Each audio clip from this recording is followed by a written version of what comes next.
तू जिंदा है तो जिंदगी की जीत में यकीन कर, अगर कहीं है स्वर्ग तो उतार लाज़मी। हेलो एवरीवन, एक बार फिर आप लोग का स्वागत है।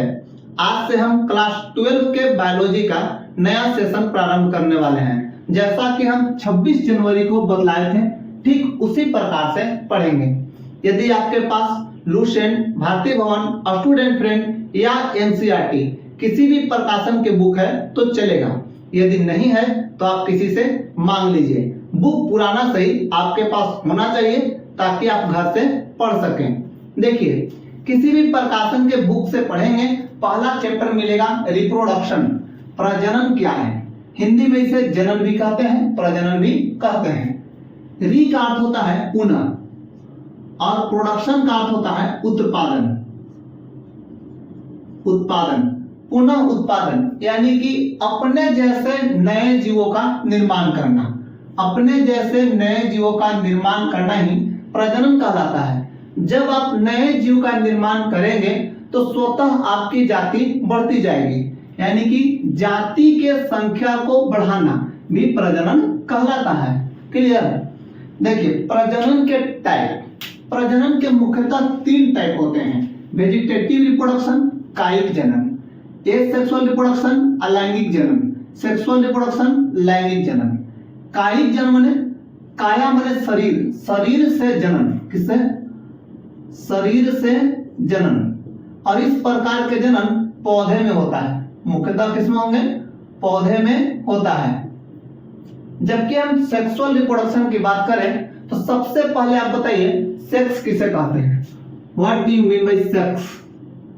सेक्स कहते हैं आपका दिमाग 7वें आसमान पर चला गया होगा। थोड़ा नीचे आइए। आप 9, 10, 11 पढ़ के आए हैं। बताइए कि वास्तव में सेक्स है क्या? नहीं। देखिए, सेक्स का मतलब होता है लिंग। भगवान सेक्स सबसे खूबसूरत चीज बनाए हैं।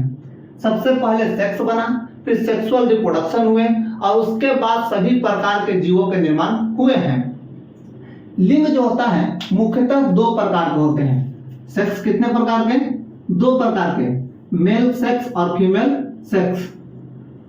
मेल सेक्स और दूसरा फीमेल सेक्स। फीमेल सेक्स, दोनों सेक्स प्रजनन करने के लिए एक विशेष प्रकार की कोशिका बनाते हैं जिसे गैमेट कहा जाता है। क्या बोलते हैं? गैमेट्स। हिंदी में कहते हैं युग्मक। युग्मक, हम ज्यादातर गैमेट्स का यूज करेंगे, ध्यान रखिएगा। मेल जो है वह मेल गैमेट स्पर्म बनाता है। मेल गैमेट स्पर्म, शुक्राणु,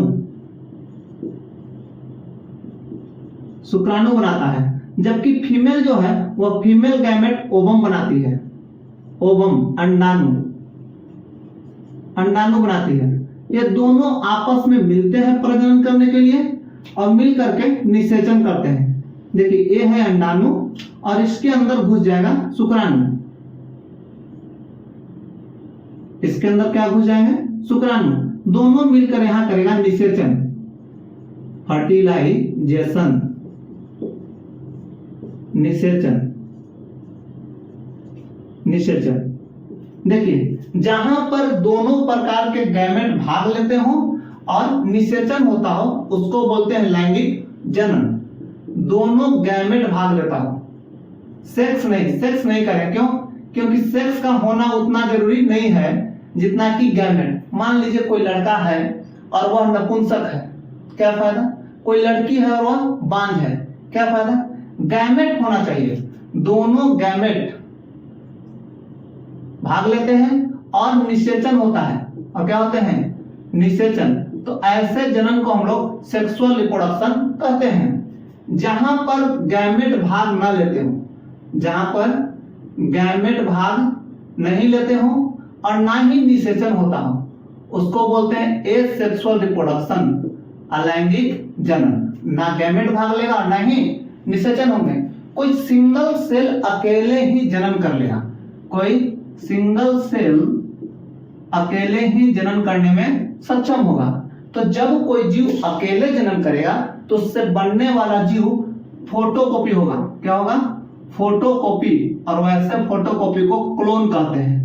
एक बार पूछा था कि क्लोन किसे कहते हैं, एग्जाम में पूछा हुआ क्वेश्चन है।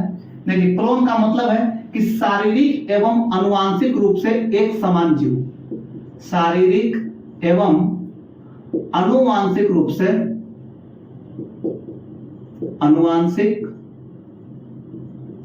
से एक समान जीव को हम लोग क्लोन कहते हैं। अगर आपको याद नहीं रहता है तब डॉली की कहानी याद कर लीजिए। डॉली एक प्रकार की भेड़ थी। डॉली क्या थी? भेड़ थी। इसे ब्लैक फेस ईव नामक भेड़ के स्टेम सेल से बनाया गया था। अपने मम्मी के फोटोकॉपी थी। किसकी थी? अपने मम्मी की फोटोकॉपी थी, एकदम शारीरिक रूप से और आनुवांशिक रूप से। तो जहां भी क्लोन आए ये बात लिख देंगे कि शारीरिक और आनुवांशिक रूप से एक समान जीव को क्लोन कहते हैं। क्लियर? नेक्स्ट देखिए कि ये जो शरीर से पौधे जन्म करते हैं तो कौन कौन सा पार्ट से जन्म कर सकते हैं? तना से, जड़ से और पत्ती से। तना से जो जो पौधे जन्म करते हैं उसको याद करने के लिए हम एक ट्रिक बना दिए हैं। और ट्रिक क्या है? हद कर दी आपने, है ना एक गाना, हद कर दी आपने। हद से हल्दी, हद से हल्दी। कर कुछ नहीं है, सेंटेंस पूरा करने के लिए आया है। दी से आदि या अदरक, आदि या अदरक। आ से आलू, प से प्याज, न से गन्ने, गन्ने। ये सभी तना से जन्म करने वाले पौधे हैं। अदरक जो है इसके पास नोड होता है, ये दोनों नोड हैं। गांठ, नोड माने गांठ, और यहीं से जन्म की क्रिया होती है, यहां से अंकुरण होता है। क्लियर? अदरक को ऐसे हम लोग राइजोम कहते हैं। बायोलॉजी में पूछा है कि राइजोम का उदाहरण क्या है, तो अदरक आदि जो है वो राइजोम के अच्छे उदाहरण है। देखिए आलू, आलू के पास प्रजनन करने के लिए आंख होता है। ये जो दिख रहा है क्या है? आंख। जितने आंख हैं उतना भाग नए नए आलू के पौधे बन सकते हैं। प्रत्येक भाग में क्या होते हैं कि मौसम आने पर धीरे धीरे अंकुर का विकास होने लगता है और नए पौधे विकसित होते हैं। आलू को ट्यूबर कहा जाता है। आलू क्या बोलते हैं? ट्यूबर, याद रखेंगे। अब देखिए एक है प्याज। प्याज जो है इसके बीच वाले भाग को देखिए, इसको हम लोग बोलते हैं कलिका। क्या बोलते हैं? कलिका, यानी कि बल्ब। बल्ब, इसी बल्ब में रिप्रोडक्टिव कैपेसिटी होता है, यहीं से अंकुरण होने लगता है बरसात के दिनों में और नए प्याज का निर्माण हो जाते हैं। क्लियर? देखिए गन्ना क्या है? गन्ना के पास नोड होता है, ये जो भाग इसको नोड कहते हैं, गांठ। और ये दोनों नोड है, ये भी नोड है। बीच वाले भाग को इंटर नोड कहते हैं, इंटर नोड कहते हैं। अब यहां से गन्ना में प्रजनन होता है, जितने नोड हैं उतने नए नए पौधे बन सकते हैं। इसी तरह से दूब घास भी प्रजनन करता है। दूब घास नोड के द्वारा ही जन्म करते हैं। तो आपको याद रखना है कि राइजोम का उदाहरण कौन है? आदि या हल्दी। ट्यूबर का उदाहरण आलू, बल्ब का उदाहरण प्याज, नोड वाला प्रजनन दूब घास और गन्ने। यहां से प्रश्न पूछता है जड़। देखिए जड़ से जन्म कौन करता है? आलू क्या है भाई? तना है ना। आलू, आलू क्या है? तना है। लेकिन शकरकंद जो है वह प्याज है। शकरकंद क्या है? एक प्रकार के जड़ है और यह जड़ के द्वारा ही जन्म करता है। इसके अलावा शीशम भी प्रजनन करता है जड़ से, शीशम। क्लियर? चलिए पत्ती से जन्म। पत्ती के द्वारा कौन जन्म करता है? ब्रायोफाइटा। याद रखेंगे कि ब्रायोफाइटा के जितने भी पौधे हैं वो सभी पत्तियों के द्वारा जन्म करते हैं। इन पर पत्तियों पर पत्तियां निकलता है कलिका के रूप में। किस रूप में?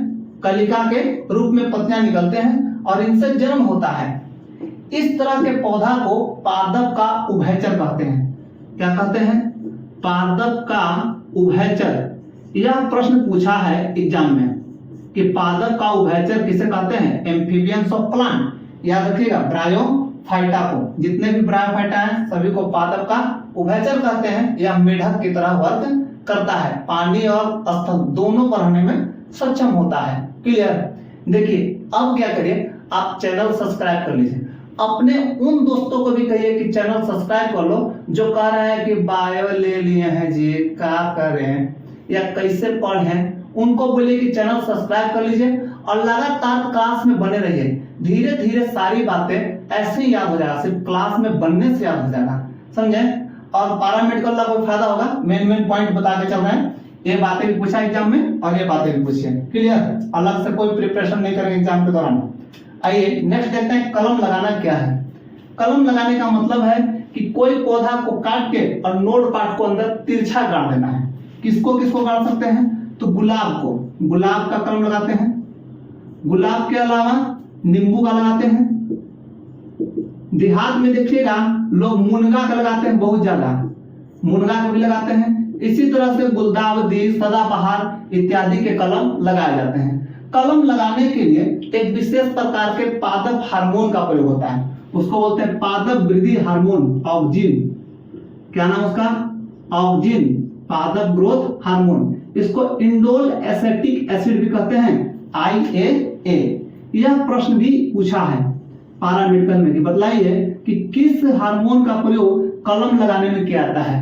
तो ऑक्जिन या indole acetic acid. Clear? Next है दाब रोपण से आप क्या समझते हैं? दाब रोपण में क्या होता है कि पौधे के तनाव पर मिट्टी लगा के जड़ विकसित किया जाता है। क्या होते हैं? तना पर मिट्टी लगाकर जड़ विकसित किया जाता है। मिट्टी लगाकर जड़ विकसित किया जाता है, विकसित किया जाता है। तो ये तना है।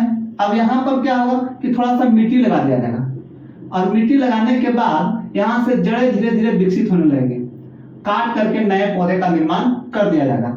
यह जो अमरूद है या फिर आम है, उनके तनाव को थोड़ा छीला जाता है और छील करके फिर उस पर मिट्टी लगा के कपड़ा से बांध दिया जाता है, वहां से जड़ विकसित हो जाते हैं। इस प्रकार नए पौधे का निर्माण कराया जाता है। इसको बोलते हैं दाब रोपण। एग्जाम्पल बेली, चमेली, बेली, चमेली, आम, अमरूद इत्यादि जो भी पौधे हैं, इन सभी का दाब रोपण किया जाता है। लास्ट पॉइंट है कि सटिका बांधना क्या है। देखिए, सटिका बांधना मतलब कि एक ही जाति के दो अलग अलग पौधे के तनाव को आपस में फिट किया जाता है, काट करके और फिट करके आपस में बांध दिया जाता है। तो देखिए, एक हम ले लिए सफेद गुलाब का पौधा। किसका है? सफेद गुलाब का। और दूसरा मान लीजिए कि लाल गुलाब का है, लाल गुलाब। और दोनों के तना को आपस में बांध करके फिट कर दिए, फिट कर दिए। अब यहां से जो पौधे बनेंगे, इसमें लाल फूल भी फुलाएगा, सफेद फूल भी फुलाएंगे और एक नया फूल फुलाएगा जो होगा गुलाबी, जो क्या हो जाएंगे? गुलाबी। तो गुलाबी फूल भी फुलाएंगे। इस प्रकार ये पौधा जो है एक विशेष गुण वाला पौधा का निर्माण हो जाता है। यदि आपको इसकी अच्छी जानकारी हो जाए तो आप एक अच्छा बिजनेस भी कर सकते हैं। समझे? देखिए, अब लाइक करना, कमेंट करना, ये सब आप पर निर्भर करता है, लेकिन चैनल सब्सक्राइब करके रखना यह आपके लिए बहुत जरूरी है। बेल आइकन भी दबाइएगा। Thanks for watching video.